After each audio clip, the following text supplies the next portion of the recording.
kushaka na nyoka.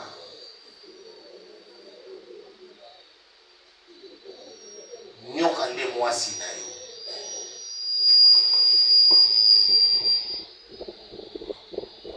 Alala kanandako ekomi 0:1 nyoka moko munene akoti.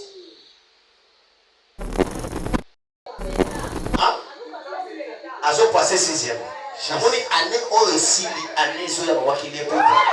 Namoni diplôme ya 62%. Akomana kanelo. Soki azu diplôme ya C à 62% na tiki kusalela. Élément na balinette voilà. Élément zamba yebi. Pona koyebi sa okena prophète solo. Zamba yebi. Zamba yebi. Pour la cohésion, il y a un prophète solo. Moi, des joueurs aux autres, Voilà, très chers téléspectateurs, vous êtes connectés de partout en train de nous suivre sur votre chaîne Prophétique TV, votre chaîne qui vous édifie, votre chaîne qui vous inspire, votre chaîne qui vous rassemble. Donc toujours par la grâce de Dieu, toujours dans mon ambiance.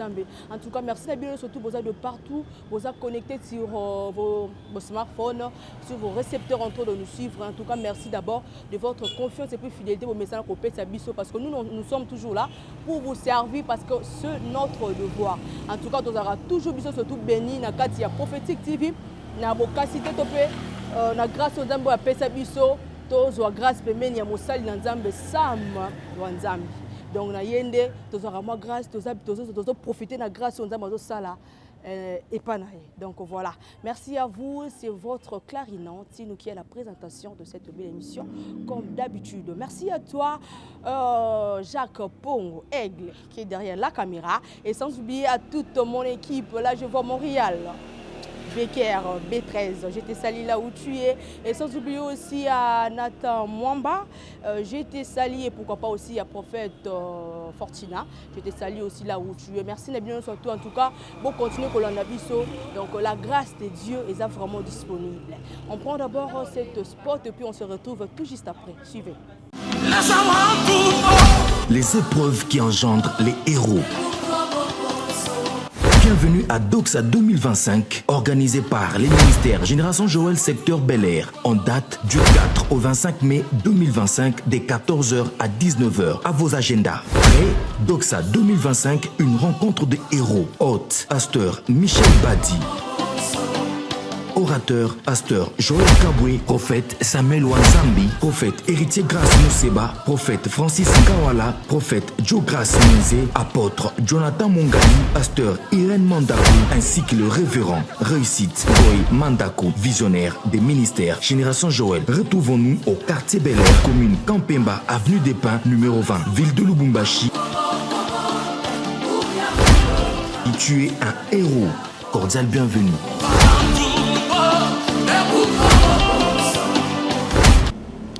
Voilà, de retour sur ce plateau. C'est lui qui demeure sous l'abri du Très-Haut, repose à l'ombre du Tout-Puissant. Parole du Seigneur, soyez vraiment bénis. Vous avez vraiment connecté sur votre chaîne Prophétique TV. En tout cas, tout autour de sport, Papa Zabongo vraiment là. Arozabon la manifestation na événement moko munene kuna na Lubumbashi et puis en fait Aroza na Afrique d'ici et puis Aroza na Lubumbashi et Aroza vraiment bangé na événement. En tout cas, Bananza Mignon surtout beau raté en côté et vous allez toujours en direct sur notre chaîne Prophétique TV. En tout cas, soyez bénis. Nous allons vraiment essayer un peu de parler pour la quitte dimanche. En tout cas, c'était chaud. Il y a grâce de Dieu. Et là qui on est grâce de Dieu qui est vraiment disponible. Papa nous a parlé de la foi. Et Seigneur, tu peux beau prier. Mais quand tu n'as pas la foi, prière no ezani fêté parce que tant yo zo sambela fo za na kondima ke tene no sambela pona problème oyo na za na kondima ke e salam tene na besoin guérison maladie oyo boy quand j'ai la foi en tout cas la rosala guéri. Je me retrouve dans la kit tous ensemble avec vous, très chers téléspectateurs, Balanzambe, Babone Nabiso, surtout à Prophétique TV. Tout le monde a vraiment quitté na boké bignon parce que la gloire de Dieu était vraiment disponible. Nzamba Apesibiso, en fait l'homme de Dieu, Sam Wanzambi, l'homme du moment. Moi, mais le quoi, pasteur Oyo, on doit profiter de la grâce naie, pour profiter de la gloire on zamba pesier. En tout cas, on a là, pour rater un côté bino surtout benga maman, benga papa. En tout cas, si c'est la première fois de nous suivre, dites-vous que vous avez fait un bon choix parce que vous allez décider. Vous allez décider parce que sans lui, nous ne pourrons rien faire. Sans Dieu, nous sommes nuls. Parce que Yéna va mettre à temps et à circonstances. Donc je vous demande tous, ce beau à la connecter pour que tout l'ensemble, vidéo tout à l'année, papa zo prêcher. Denga zo payer sa message. Denga zo enseigner par la foi pour que moi on puisse profiter. En tout cas, ça la vie. On prend la vidéo et puis on se retrouve tout juste après. Suivez. Qui croit à la grâce du Seigneur? Qui croit à la grâce du Seigneur? Si tu crois à la grâce du Seigneur, acclame le Seigneur.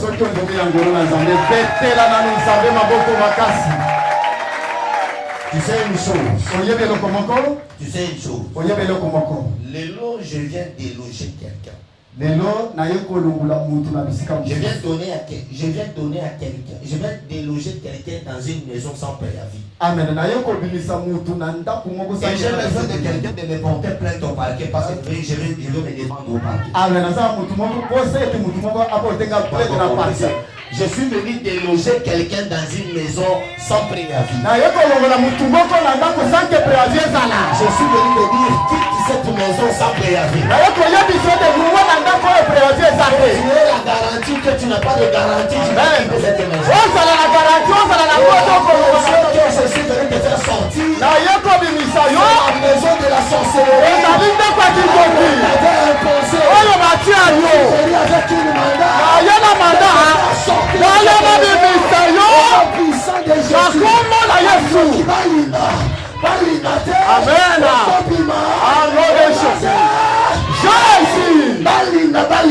Amen. Qu'il aime, qu'il ne veut pas.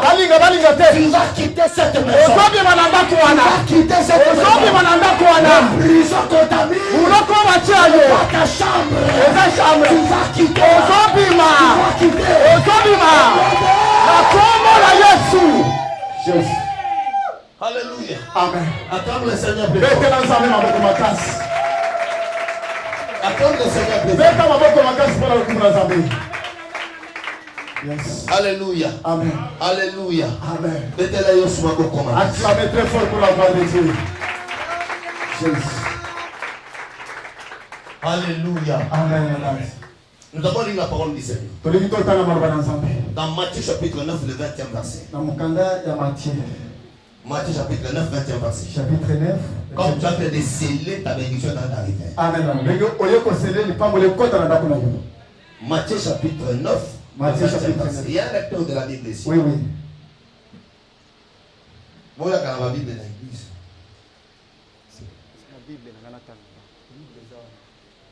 On dit que la Bible, nous, c'est la Bible dans la chair, frère. Fandawana. Le comportement les hommes dans la soupe. Amen. Oui, la Bible était interprétée là. La Bible, on maintient la Bible était comportée là.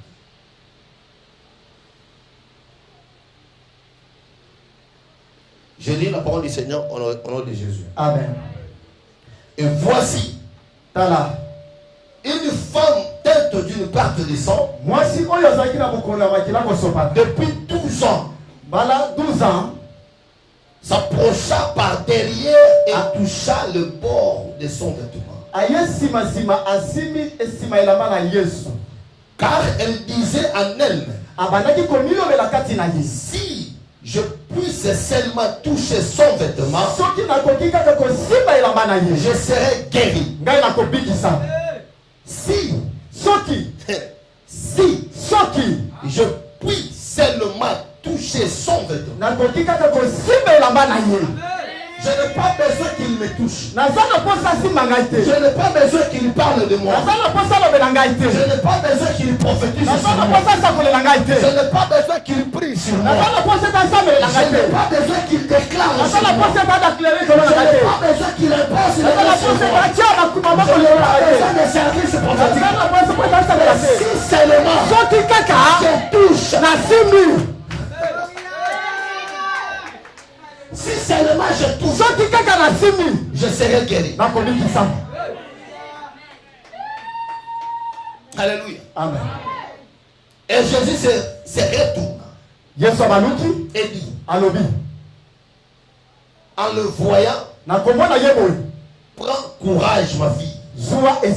Ta foi t'a guéri.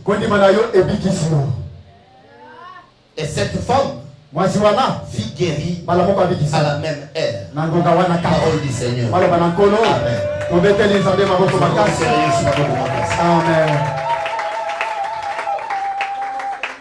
Amen. Amen. Amen. Amen. Et puis ça mon voisin a le logo aussi ensemble. Et puis c'est le logo aussi ensemble. Aujourd'hui tu vas toucher Dieu. Alléluia. Amen. Alléluia. Amen. Dans le Luc chapitre 8 verset 43. J'aime ça. Luc chapitre 8. C'est la même histoire mais j'aime le 8. Luc 8 chapitre 43.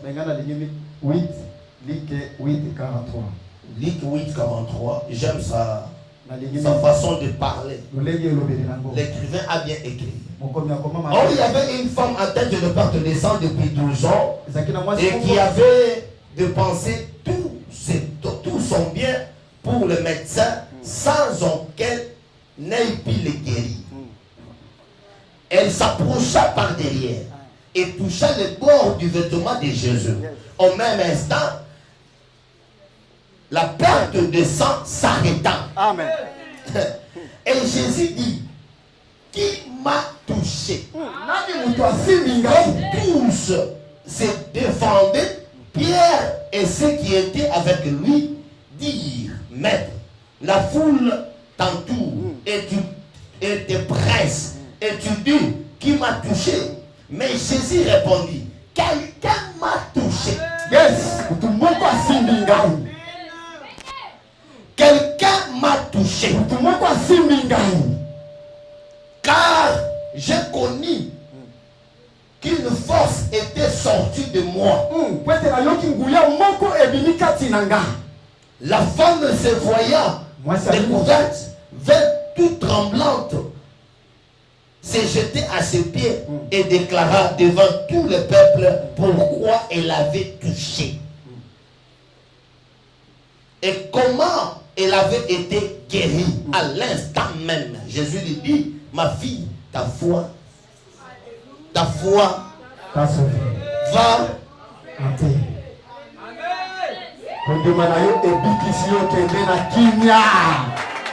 Alléluia. Amen. Amen. Ferme tes yeux, dis à Dieu que cette parole fortifie ma vie. Prie le Seigneur.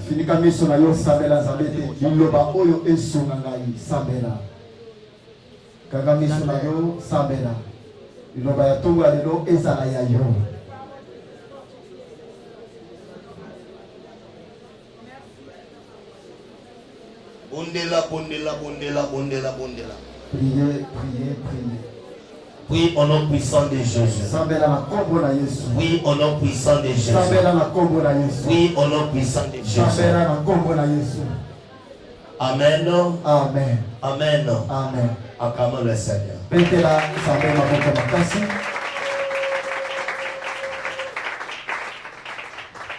Je vais parler sur la foi. J'avais dit, ici chez nous, on a déjà quitté dans les dimensions de la foi de l'espérance. Non. La foi de l'espérance. Ok, espoir. Papa, ce qui est limité dans l'obéi dans la foi de l'espérance. Amen. Amen. C'est que Hébreux chapitre 11 nous dit, la foi est une ferme assurance aux choses qu'on espère. Moi, dans les choses qu'on espère, là, moi j'ai quitté là. Moi, je suis descendu dans la deuxième définition. C'est une démonstration des choses qu'on ne voit pas. Amen. Une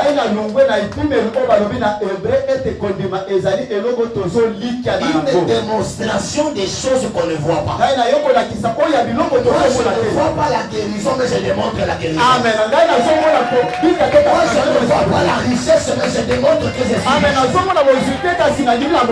démontre, la façon de démontrer, c'est vivre ce que je ne vois pas. Amen.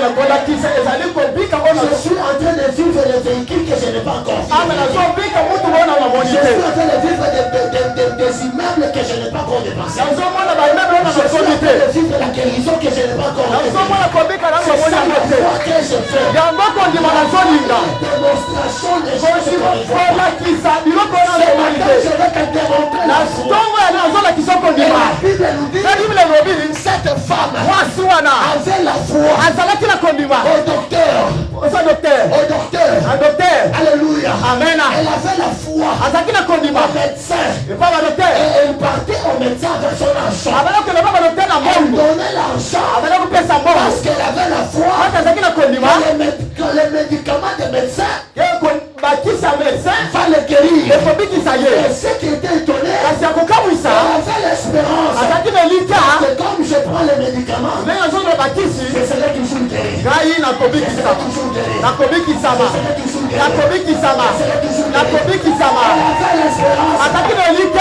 Cette espérance, elle était déçue. Elle était déçue. Pourquoi? Elle a tout perdu.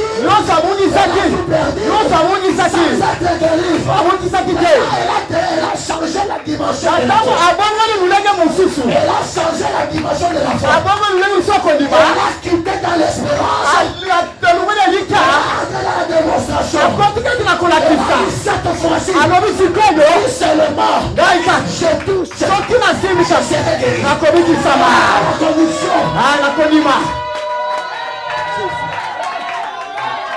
Elle avait la conviction. Elle n'avait pas l'espérance. Elle avait la conviction. Si je touche, je serai guéri. Elle a touché.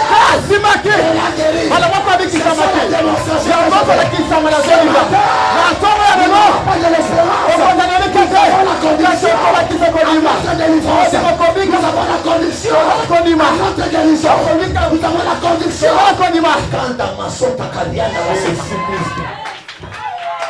j'ai la conviction, je ne sais pas toi. J'ai la conviction, je ne sais pas toi. J'ai la conviction, je ne sais pas toi. Amen. J'ai la conviction qu'aujourd'hui, c'est ma guérison. Écoutez, les gens sont témoins. À cette heure ici, aujourd'hui, j'allais être en Afrique du Sud. Qui est témoin? Qui est témoin? J'allais être en Afrique du Sud. J'ai annulé mon vol à l'aéroport hier. Maman, tu étais chez moi, non? Je suis parti à l'aéroport. On m'entend en Afrique du Sud ici. J'allais prêcher aujourd'hui. J'arrive à l'aéroport. Le Seigneur me dit, rentre. Il y a une mission. Alléluia. Le Seigneur me dit, rentre. Il y a une mission. J'ai annulé mon billet.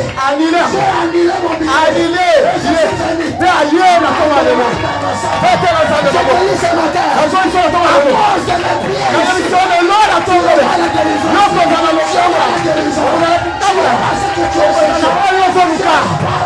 Oh Jésus. Alléluia. Alléluia. Jésus. Yes. Si tu ne dis pas amen, tu viens mettre dans ta chambre. Je te dis bien. Je suis revenu ici. Alléluia. À cause de toi. Dis-moi, c'est à cause de moi. Dis, c'est à cause de moi. Dis, c'est à cause de moi. Ton voisin, le prophète est ici. Le prophète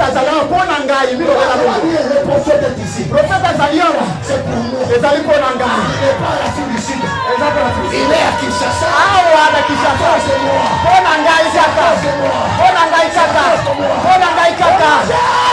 Jésus. Alléluia. Jésus.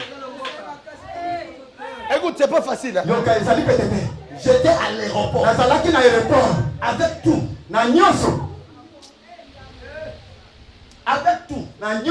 Mon billet. mon visa, tout. J'arrive. Le protocole que j'avais. Il part faire les démarches pour le checking et autres. Il arrive devant l'homme de checking. J'ai dit à Pasteur Fortuna, appelle-lui. On démarre la voiture. Je rentre à la maison.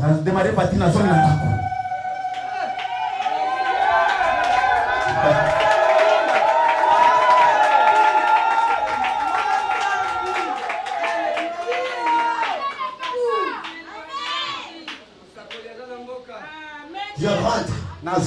Parce qu'il y a la parole que le Seigneur m'a dit. Amen. Demain, il y a quelque chose qui va se passer. Amen. Ce que je vais faire en Afrique du Sud, c'est l'œuvre de Dieu. Et ce que je ferai demain ici, c'est l'œuvre de Dieu. Ça, je rentre.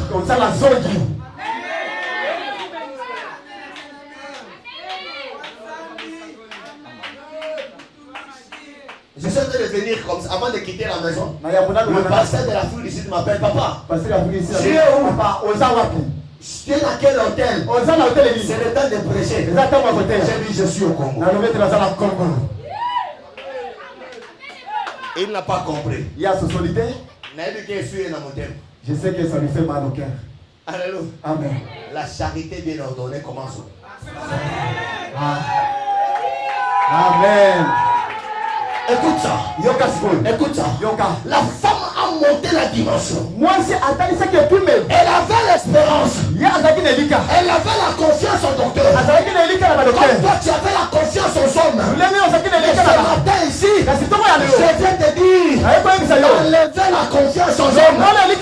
Mettre la confiance à Dieu. Mets pas la confiance même à ton mari. Même à ta femme. Mets ta confiance à Dieu. C'est Dieu seulement qui a la confiance de te guérir. Écoute ça. La Bible dit, elle a perdu beaucoup d'argent. Elle a perdu tous ses biens. Tu n'as pas encore perdu des choses. Tu n'as encore perdu quelque chose pour chercher sa guérison.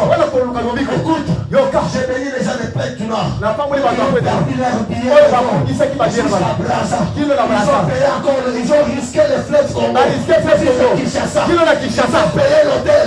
Ce matin, je ne perdrai pas cet argent. Ton billet, tu as quitté Paris jusqu'à Kinshasa.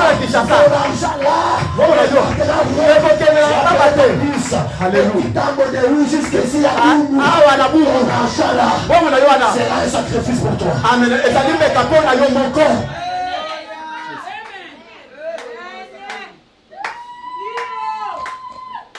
Alléluia. Amen, papa. Elle avait tout perdu. Mais ce jour-là, quand elle a entendu parler des choses, qu'est-ce qu'elle s'est dit? Elle s'est dit cette fois-ci, je ne resterai pas ici. Cette fois-ci, je ne resterai pas ici. Je vais partir. Je veux le voir. Je ne parlerai pas avec lui. J'ai besoin aujourd'hui que tu aies la foi de ne pas parler avec moi. Et que tu aies la foi de toucher mon Dieu. Parce que la Bible nous dit, la femme n'a pas touché Jésus, mais elle a touché les pas de sa robe. Elle n'a pas voulu toucher la tête de Jésus, le bras de Jésus, mais elle a touché les pas. Parce que l'huile a quitté la tête, il a touché la barbe, le visage limité au pas. L'onction n'est pas sur la tête, l'onction est au pas. Écoute ça, pour recevoir la guérison. Et voilà, nous sommes de retour sur ce plateau, mesdames et messieurs. Voilà, tout ce qu'on a bon ensemble, la prédication. Et il y a l'homme de fait, l'homme qui voit clair, le prophète Sam. Donc, ça m'a dit donc, tu dois profiter de la lumière. Pour moi, on a prédiqué biso, a biso prédication. Si tu l'as dit enseignement, il a parlé par la foi.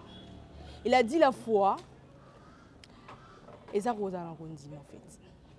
Quand on a prié, on a salé locaux. Prière, nous surtout faisons accompagner par la foi. Ceux qui prient, ils ont la foi, ils ont nil, ils ont fait, ils ont le rôle là.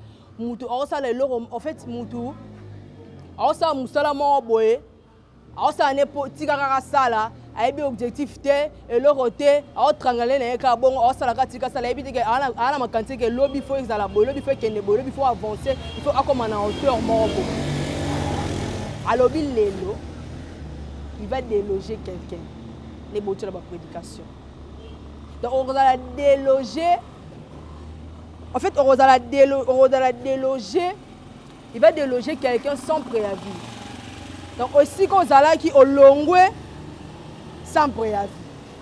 Donc, un miracle. La prédication, on a dit que les belé, les belé, vraiment, qui béni. La prédication, on est de la surtout. Et je me dis que tous les moments, il y a prophétie. Donc, papa, il sakola. Il y a prophétie. Il y a bika. Il y a miracle, il y a salama. Bien aimé. Nous avons surtout un moment haut, parce que c'est un moment très fort. Et c'est un moment très fort. Un moment où il y a la bénédiction, un moment où il y a la guérie, un moment où il y a la onction. Parce que c'est naturel, c'est la grâce de Dieu. Le prophète Samazo transmettre un bateau. Si on a dit Mozui, Babi so dozo profiter na lumière, on a la chaleur, on a passé dozo na kondima. Dozo na kondima qu'il y a un Dieu qui est là, qui existe. Donc voilà, c'était juste ça. Prenons un peu le moment où il y a la prophétie, le prophète Samazo Sakola, Lobela, et puis on va se retrouver tout juste après. Suivez. Tu es venu ici pour recevoir, pour toucher le Simba. Gaïta, un Gaïta. Gaïta, beaucoup d'autres. Gaïta qui? Gaïta, nani? Ange Gaïta. Ok. Écoute, Yoka. Tu n'enterras pas cet homme. Parce que si tu enterres ce fois-ci, c'est toi qui seras mort en jour. Ils t'ont injecté quelque chose ici. Cette injection est spirituelle. Et cette injection va provoquer ce qu'on appelle l'hémorroïde. Et ça va amener ce qu'on appelle la faiblesse sexuelle. Et le Seigneur me dit, quand tu liens dans ma séca, ploïde ma coria. Est-ce que je peux avancer? Je peux avancer.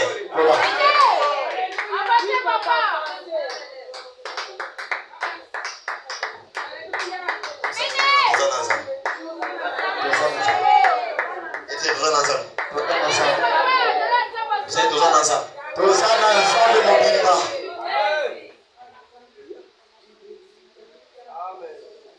Ils ont tellement. John Nazaran.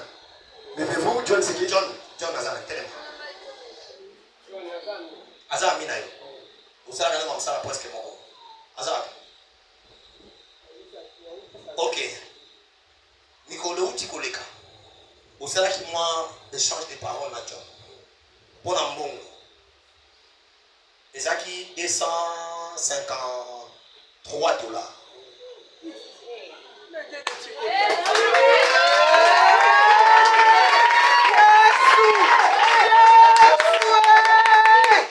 Allez à qui on monte. Depuis, tant qu'on les dit qu'on réclamait après sa part, à la qui ça qui arrogance à coupe. Parce que aux agaramotés, ma moukou c'est ce que c'est dit. Au mat aki, comme mon laïc collègue. Et le Seigneur me dit, en pleine discussion, la discussion ma case dans Mobimaki, à joie qui m'a belé à Siama Colonna. À ça là qui a un groupe qui bondoki. À Kanga étoile naïo. Ça fait un moment. Ozo sala ma cop naïo. Ce que le mio comme les locaux mon bon bébé. Cop on est couffé. Yes. Hein? Cop on est couffé. Ozo une instabilité financière mécolo. Makamono izo kenene kindagade. Okozwa cop. Boyokani makamunyoso. Tango comme na taille ma papier pour signer cop et couffé.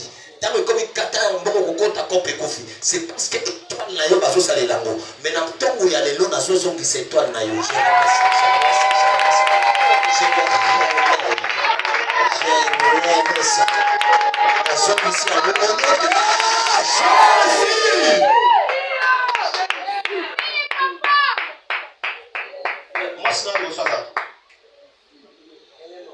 Elle est morte. Aux années à Bissat.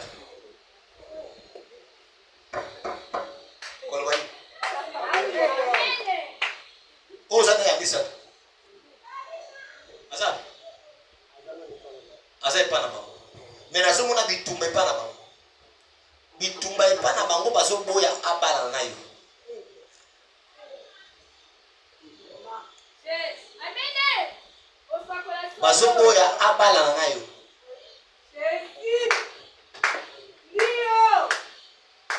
bazoboya abala na yo bandeko bafamille na ye bazoboya abala na yo porque mwasi wana yo oza lipamboli epa na ye ye mpe aza lipamboli epa na ye. Amen.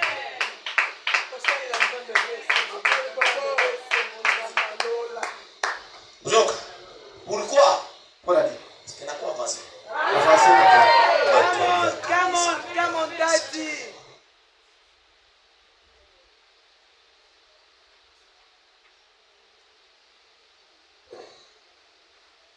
Zamba ebisinga kobanga akopesa yo mwasi wako bakotiele makasi me okosala yango okokoka kosala yango okozwa mwasi wako okende mosika Zamba pambola.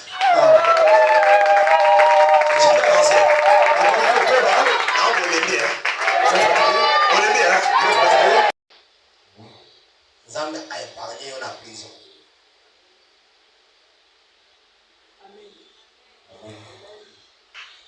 Nzamba épargné yo na prison. Na moni sima ya Serge. Incompréhension moko ebini. Ti ekomi biloko ya kofunda.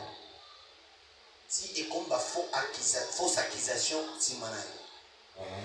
Ti ebebiseli yo réputation. Ti ba arrêté yo. Ti ba lobi eza détourné kwa mbongo moko boye. Ti ba katala. Mais Nzamba ya yebisinga a épargné yo na prison ya liboso. Ya mibale Nzamba c'est moni ye faiblesse ne asa serviable. Ils veulent faciliter aux gens na makambo na bango. Mais batu wana bazalaka reconnaissant envers lui. Vous comprenez? Mais Nzamba zo yebisanga na yebisa yo. Oza mutu moko oza na étoile ya makasi. Nous avons tout le monde dans l'étoile à ma casse. Je dis bien à ma casse. Mais vous avez tout le monde libre. Il y a un niveau étoile là. Il y a des gens qui ne font pas progression là. On a tourner clévicier. Wakaka. Uliate. Rose akola. Moi chemise na o. Rose koma oza afuta ndamu te. Mais au sala et le kwa malonga na vite. Mais na ndenge na zoloba awa na moni bafongoli di kuki. Amen. Et puis tu entres. Alléluia. Et le Seigneur me dit Tala. Nazo mona connexion moko na banque. Na moni relation moko na banque. Je ne sais pas. Est-ce que vous comprenez bien?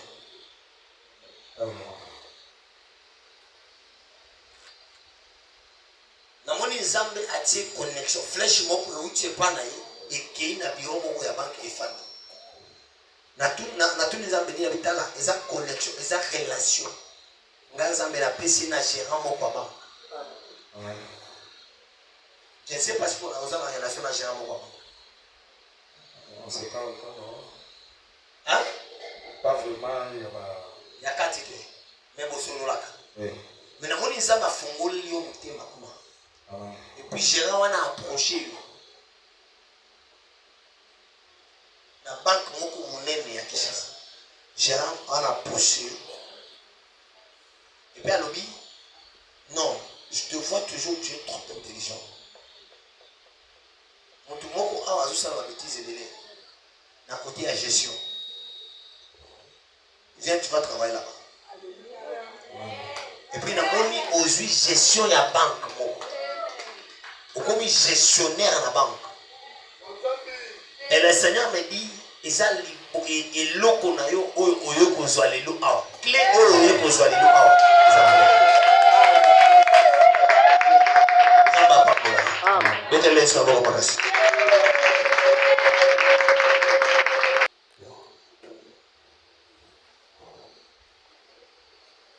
Après année oyo année zo ya babaki lié pour. Ah? Azo passé 6e. Namoni année aussi année zo ya wakili pour. Namoni diplôme à 62%.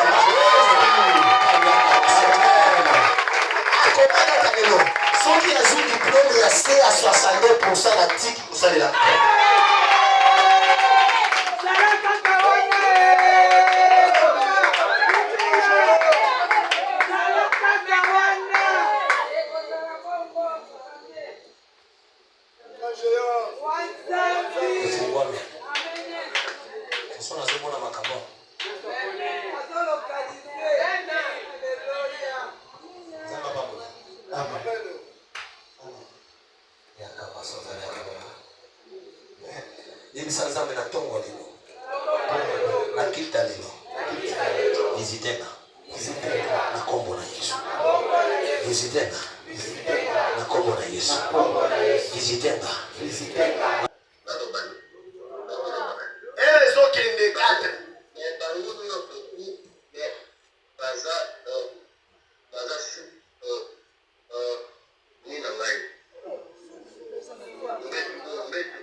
C'est ta famille.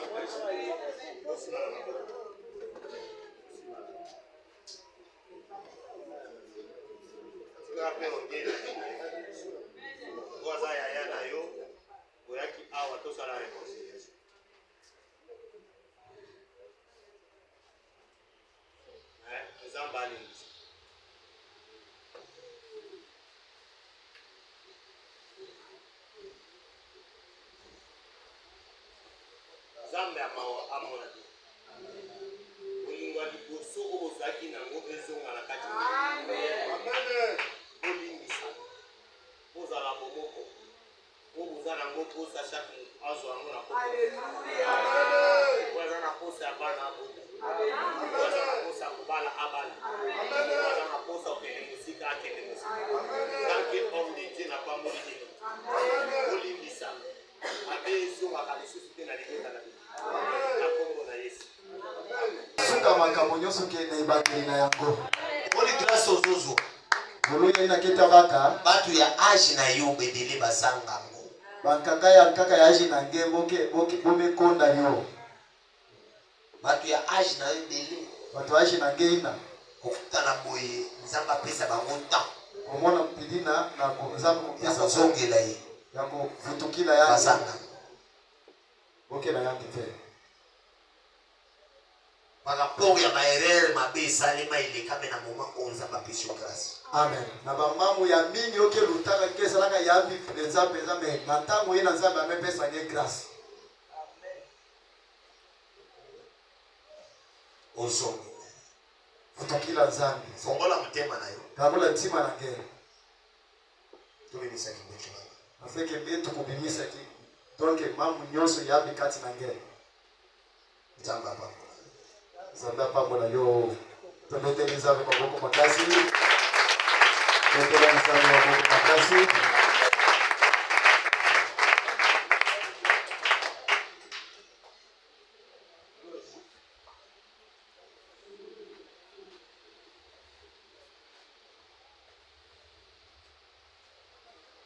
Etikali moko.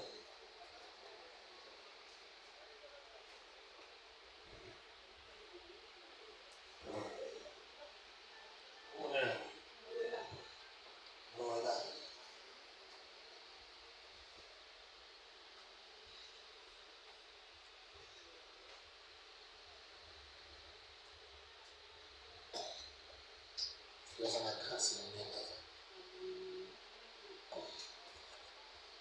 Fio, a graça. Mas a já na fio ouro. Até na fia com vida e mundo. Mais, tu botar ele na família.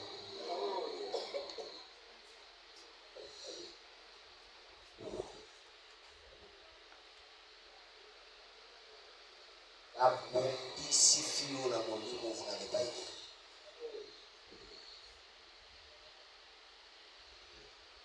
Nilingata no. Nitera makambo nzambe makasi. Lai ni grâce au Mungu. Azana kwa Mungu. Kaka soki ya kutanika na mosali moko nzamba zana na eloko impacte ye makambo ekofungola na kati neza kokabosa me bitumba ya famille ya papa na ye kulisha zamba pamba na kusuka iterezo mboko Autora Elema sola simbio kweza grâce ta patune batolia. Bon. Là les qui église de grand frère ça enfin Auti wapi? enfin la boumou mais Grand frère na ko bonena. comme on est bienvenu Nyongo. Azana Gabon. Ndati aw. Kisha hapo mtu akisha sazo yake.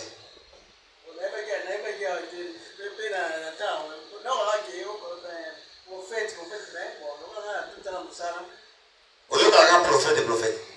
Mais prophète a mon mon amone. Ndio kaza lokolanga.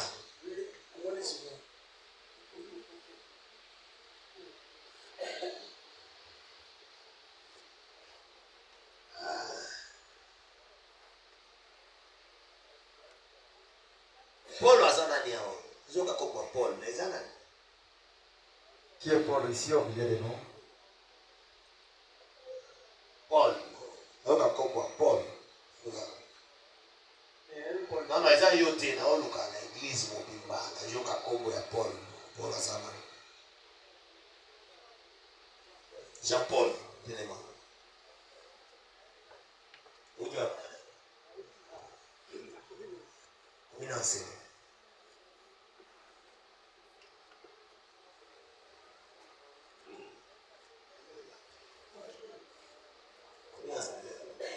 La Kinkole.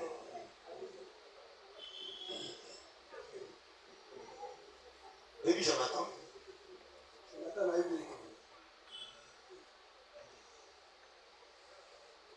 Nene Jonathan.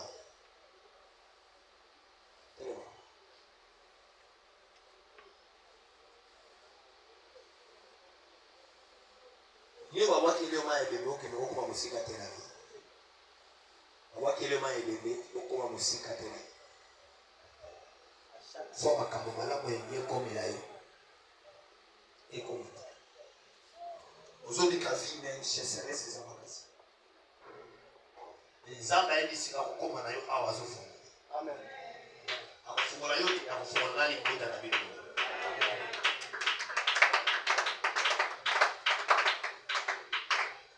Akufungola yote akufungola nani kuita na bino mudu. Nani kuita na bino mudu. Nzamba visite. Deuxième chose nous remercions César. Aussi nous avons.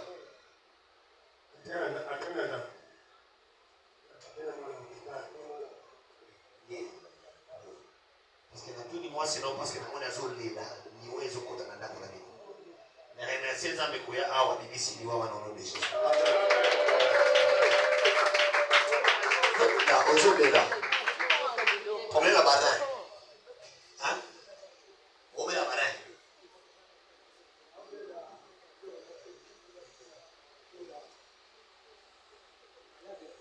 Allez à petit. Mais la zone la barin. Et vous créez ce prostate. Au sol. Et vous créez prostate. Moi, je n'ai pas ça. 1, 2, 3. 1, 2, 3, 4. Moi, je n'ai pas ça. Moi, d'ailleurs. Moi, si on a ça, Il y a des balais à ça. il y a des balais qui sont là qui collent. Il y a ça. La commune en Galema. Comme on est Bernadette. Il y a des balais à ça. Il y a des balais qui sont là qui collent. C'est fini. C'est fini, papa. Et il colle comme on est là. Sandra. Sandra.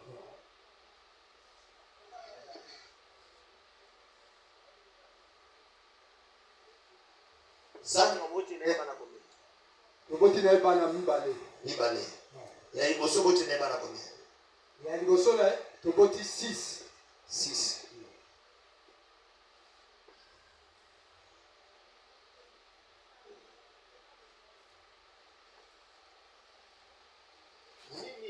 ils ont attaché à moi, c'est un cochon. Bon, moi, l'air n'a que l'invitation intérieure. Il est à ce point-là, il était toqué dans l'invitation. Alors, tellement le corps n'a qui coule, il est hyper responsable. Il a papa pour la vie à célibataire, dans le cabato. Et ça est possible. Il y a un bon qui, moi, c'est à mi-bané au Nazana.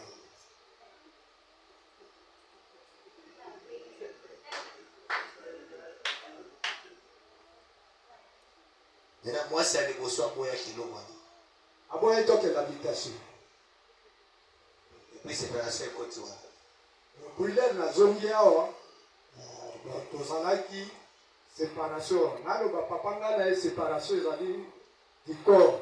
Mais nasisaka ye en cas de difficulté, tout un tas d'histoire.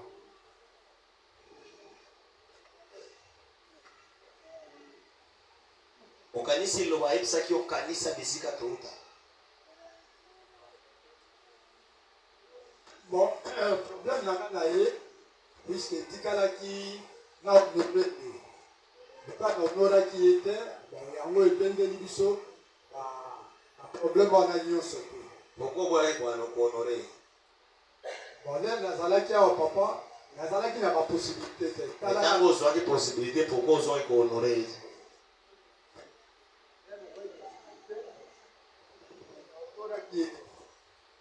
Pusana matombe. Yakana sunga yo, na sunga. Ah. Yo na sunga.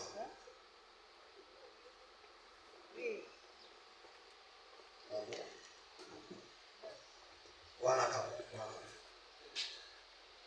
Tango ozwaki possibilité pourquoi on l'a honoré? Bon, là nazalaki la possibilité. Pourquoi nazalaki l'intérieur, nazalaki ceux qui nazongi après mutation, par exemple, les gens nazongi tout ça, ça pas problème. Alors le malheur, avec pour le moulanga la fonction, avec le zonga. Alors là nazongi au papa, na comment qu'il a impossibilité. Non, avant on commence à impossibilité, aux alaki na possibilité. Non, papa, quand on a dit on sonne au monde. Je sais pourquoi nous avons posé la question. C'est pour que nous ayons sunga yo obika. Mais l'eau. Mais dans un moment où ceux qui au salinga boy, je vais faire sortir une sorcellerie dans toi. Et ça n'a qu'un document où on va voir qu'il est. Et salema yamaloba. La sali yango va voir qu'il est colonel. Yango ils ont fait des oignons cola au début. Vous avez même Sandra, et au moment où il faut apprendre à il y a un leki. Pour moi, c'est possible. Parce qu'on a la batterie faible. Un mec de bongo, ce que je te parle ici, ce sont les origines de la avant de délivrer mon tout, le cas où il y a origine et ma bénaï. Origine elle est capolée. Donc on délivre. Parce que sorcellerie ils ont salement.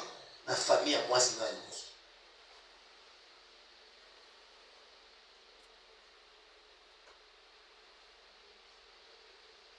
avant aux impossibilité, on doit la possibilité. Maintenant, pourquoi tu n'as pas voulu honorer la femme là? Abondeli aussi ma yende mutaliboso asala babenga yo papa. Ko honora qui? Papa, vous avez quelle négligence?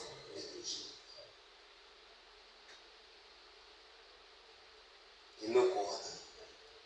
Ennemi au psychose.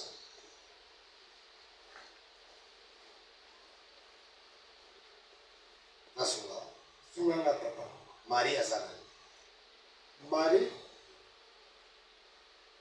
n'a eu de. Non, Marie. Marie n'a eu de. Marie.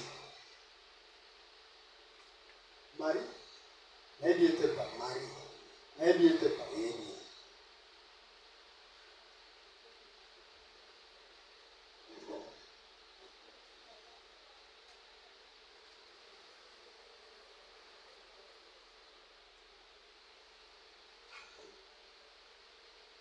Il y avait José. Marie-José. Moi, Simoko. Matinda Yepone. Aya. Et puis, il a réussi la mission à Salamaka. Nengo zawa. Babwakeli yo mai ya poso ya ligorolo. Ozonga. Aolanda papa. Ya ligorolo. Yango ebimisa babuto. Awa. Awa. Aolanda papa. Et la kati ya makolo. Hein? C'est comme ça papa. Ekaukaka ezongi. Ningi wana papa. Boye ebandi komanda liboso siko. Mikolo nyonso ezalaka nsima. Me awa ebandi koya liboso.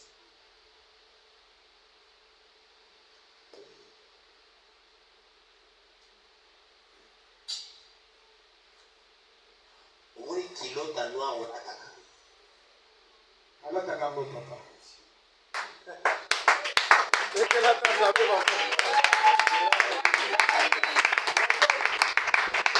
Kilota noir olataka.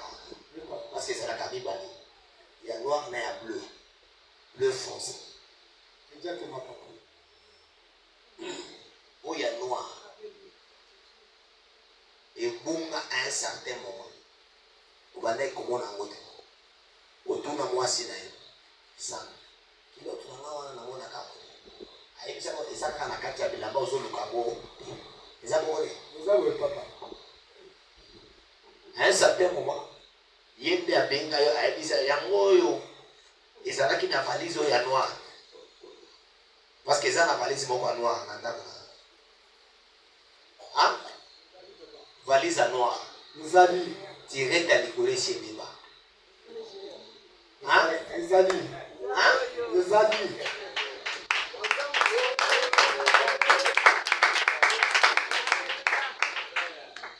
Parce que la chambre dans la zone on a mesa. L'école a mesa ça n'a valise Beba. Hein? La chambre mais c'est ça papa mais ma valise là c'est. Bah on voulait que tu aies ma mesa mabaya. Car là ils allaient donner. Ouais. Qui mesa mabaya. Mané comme ça valise Beba. Ouais. Il y a 6 ans de là, la couleur. Hein? D'accord. La couleur.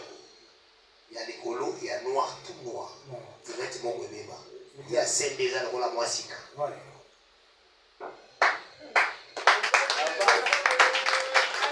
La valise ouana ya noir. Ne makuta ilota noir ouana. Uchaki na valise kuposha mikolo. Obiyo longaki même awa na mona ki. Kilota na baiba ki amona kibondoki. Basala ngoma iwana. Tango olata ya kiloti wana. Bezongisa maladi wana. À partir de la délivrance à l'émotion tomba kiloti wana.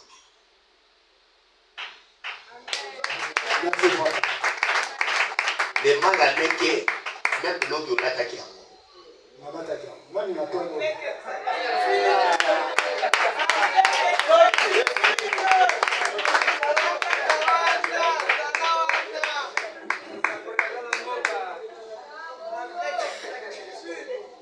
Obimisi à mon attendre. Dans mon monta qui douche. Amataki ya mnatongo leo na toto bisi.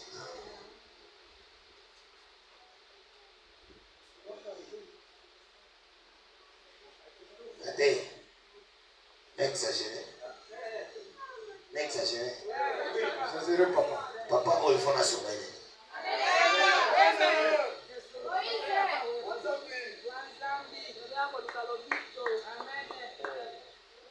Il me semble que malgré tout, nous en basons.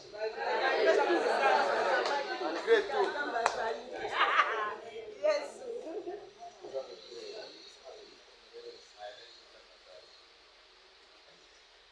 Nous avons un maïs, na huile d'olive.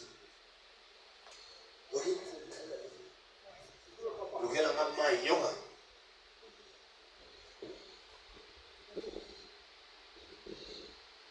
Nani asombela kiyo shenete?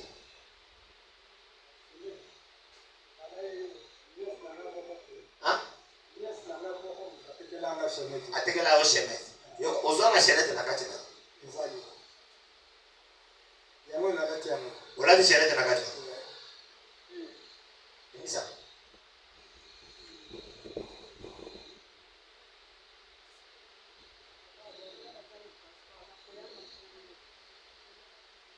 Obi na shenete na kindokeza.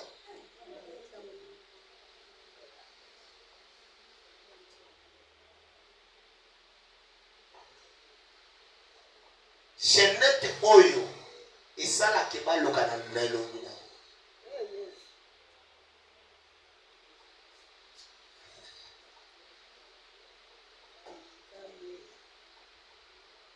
Melelo nzamba zo fungula. Lukela nga huile d'olive ya molandi gola kisaki asomba huile d'olive amukena bouteille ya mai abika. Nzamba mangula. Papa yona ufona osunga. Ozana ndeko naza na États-Unis. Ah? Comment on est? Pasteur Jonathan. Oh. Vous savez qui est $50? Ana sengi $50 pour la transport à Kokoma. Ah, on mérite de payer ça. Il a un précis. On dit ça, ma casse, nous sommes au moins là. Parce que après, ma camarade, c'est qui est la couture. Si on a voté de là 50 $. Azotin de là $500. Amen. Merci papa.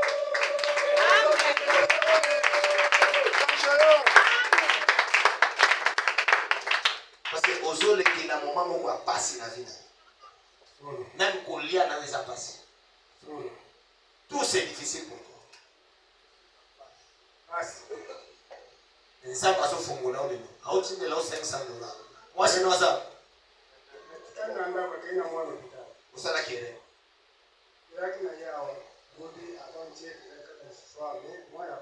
Ayakina avant-hier na église. Na kwa na jibino de.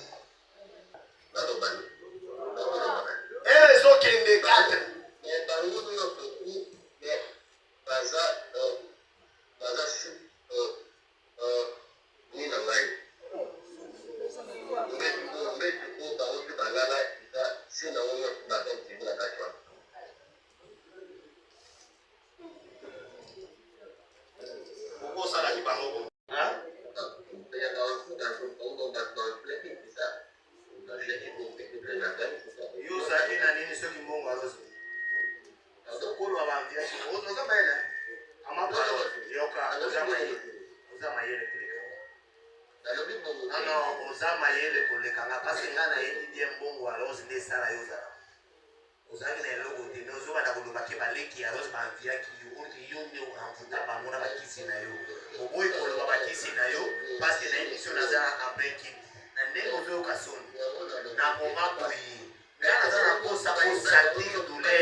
Il faut qu'on la vérité. Sinon, papa, la soirée est ça.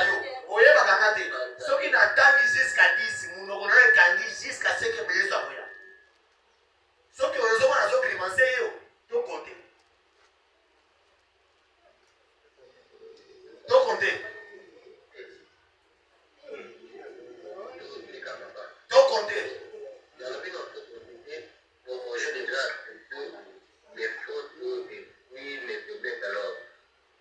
Au final, il n'a pas non, papa, on essaie de faire passer les examens de Kinshasa. Non, papa. Le lengo finganga. Le lengo finganga. Yoka. Le lengo finganga. Le lengo finginga. Alobi boy. Le lengo finginga. D'après la ligne finga on a geste.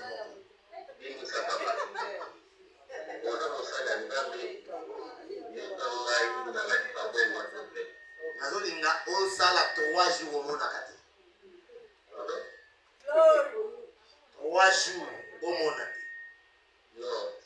Si vraiment, si vraiment, au nom puissant de Jésus qui m'a appelé, ni son kanga. Na mutu kawana utamwisa mwisi. Soki uza mobile tamwisa mutu kawana.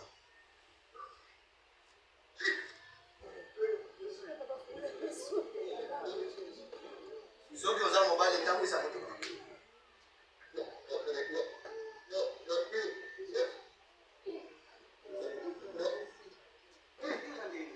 Soki uza mobile tamwisa mutu kawana.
C'est ta famille.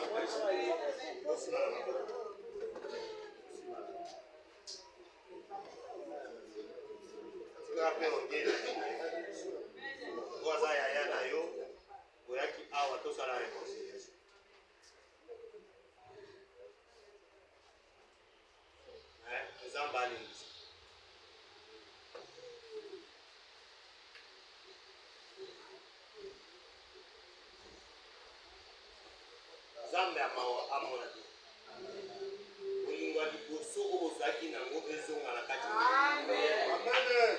Bolingisa. Ozala bomoko. Ozala ngoko sa chaque azo amona ko. Alléluia. Amen. Ozala na kosa bana abo. Ozala na kosa kubala abala. Amen. akende tant que homme de Dieu n'a pas mouru. Olimbisa. Abe zo makalisu te na libeta na kombo na Yesu. Mwasa kotanga makila simba kela mbangoluwe. Senga imana na giza mwele na ngoluwe. Na senga keloko moko bakisi dize za ngoluwe. Ngoluwo. Ngoluwe, ngoluwe. Eh yaya, kobika ngolu ezali grâce bien aimé. Kobika ngolu ezali grâce. En tout cas papa betele biso sete mingi ne makambo la foi. Mais bon monde ba prophétie ninge sa ba miracle. Ba tout mutu baza surpris au monde na papa do bimisa. Mais na oyebisa bino que makambo papa bimisa rezaka ye morote. Makambo papa bimisa reza ye morote. Ezali nzambe na do sala na nzela na ye. Nzambe osala na nzela na ye bien aimé. Par la foi. Je me côté dans 2 Chroniques 20, total la parole de Dieu n'engezoloba. Bien aimé. Confiez-vous à l'Éternel, votre Dieu, et vous serez affermis. Confiez-vous à ses prophètes et vous serez ressurés. Voilà, vous serez ressurés. Donc, 2 Chroniques 20. Il faut confier dans la salle en Zambie. Moussa Nzambe soka peso ba directif. Moussa Nzambe lobi boye. Faut ko ko sala ngo, mais esuka bongo te. Esuka bongo te. Tango Moussa Nzambe lobi te. Sala lo sambo boye. Sala eloko boye. Apeso directif te ke na ba jeune bo sala boye. Tango yoki, mais il faut avoir aussi la foi. Avoir la foi, ça ko sala ko ndima, ko croire en Dieu. Yango de fois to sara to c'est l'émission. Tous les prophètes Sam, il y a des gens qui appellent. Alinga so ka bengi directement du coup, papa bana ko sakolela été. Ezarate kalala la muka bimina ndako mama oboye na imagination ndenge zalaka te ofandi quelque part ozolia pondu na yo, ozolia mwa ngombe na yo, ozolia mwa nini bobi. Papa mama bando sakola moko non. Ezali grâce. Nzambe ne asalaka na sima na ye na nzela na ye. Pour que bosa ba prophétie wana. Pour que asakolela bino alobela bino nini nzamba lobi. Nini nzamba lingyo sala. Bokomi ko brutaliser biso papa. Bokitsa no mitema bana nzambe. Bokomo brutaliser biso papa. Non papa lobelanga, nazomona lobela baninga mingi, nazomona sala baninga mingi. Non. Ezate que papa benga rabatu te, likamuno eza nini yebisanga nzamba zoloba nina sinanzela na ye. Akota ki ba prière, aza tout moment azozala la moment ba jeune, la moment ba concentration, na yeb sarabino à tout moment, faut qu'on appelle ba moment na yo intimité. Mbappé so bengi mutu. Asali mo courte prière, yo mona en courte prière. Mais ce qu'on a la foi te yebisanga. Ata courte prière ana yo ça les fêtes. Et comme ça les fêtes, moi ça mané ko tanga makila pendant 12 ans plutôt. Abane ko tanga makila, ko tanga makila ça facilité hein. Donc ça la coup ba moment na période aso tanga makila mais complication mais muta pendant 12 ans tanga kaka makila. Maintenant qu'on dit ma aki ko sima kaka comment asimi kaka lamba. Ya mosali ya Yesu Christ asimi kaka lamba pa bazuli obiko. Yo bulele oni saki kabika bon. Parce que elle avait la foi en lui. Elle a cru en Dieu. Anzimeli nzambe. A dit non, il y a un Dieu. Et puis c'était ça. Est-ce que tu as prié bien aimé? Oh my God. Est-ce que tu as prié? Est-ce que vous avez un parce que la foi, c'est une ferme assurance de choses qu'on ne voit pas mais qu'on l'espère. Oh my God. Papa, la foi, c'est une ferme assurance. Il y a deux choses. La foi, c'est une démonstration des choses qu'on ne voit pas. J'espère que vous me comprenez un peu. La foi, c'est une démonstration de choses qu'on ne voit pas. Donc, imaginez si vous avez